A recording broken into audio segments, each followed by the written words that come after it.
நான் சொல்வதெல்லாம் உண்மை. நான் சொல்வதெல்லாம் உண்மை. உண்மையை தவிர வேற எதுவும் இல்லை. உண்மையை தவிர வேற எதுவும் இல்லை. ஜெயலலிதா அம்மா உங்க பேர்ல உயில் எழுதி வச்சிருக்காங்களே, அது உண்மையா? ஆமாம். என்னென்ன சொத்துக்களை எல்லாம் உங்க பேர்ல எழுதி வச்சிருக்காங்க? பாய்ஸ் கார்டன் தான் இருக்குது என் பேர்ல. உங்க பேர்ல? உங்களுக்கு இந்த விஷயத்தை யார் சொன்னது? Ramesh and V K. சசிகலா. இவர்தான் அந்த ரமேஷ். இவர் தான் உங்க பேர்ல உயில் எழுதுறதா சொன்னவர். சொன்னவர் எனக்கு ஆதாரமா அங்க இன்ட்ரோடியூஸ் பண்ணி வச்சவர் இவர் தாங்க.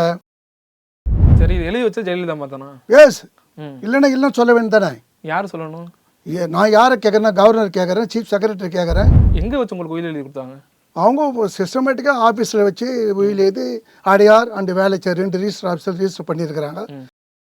ஆனால் இப்போ எழுதுனப்போ உங்களுக்கே தெரியாது? எனக்கு தெரியாது. எனக்கு இந்த அளவுக்கு எனக்கு அதிகாரம் கொடுத்துருப்பாங்கன்றது எனக்கு அவங்க இறந்த பிறகு தான் எனக்கே தெரியும். யார் உங்களை பிராங்க் பண்ணுறாங்களோ? இதில் போய் பிராங்க் பண்ணுறதெல்லாம் ஒன்றும் கிடையாதுங்க.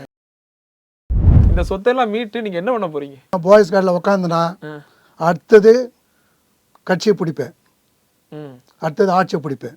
என் பெயரில் உள்ள சொத்தை நிச்சயமாக மீட்டாமல் விடமாட்டேன்.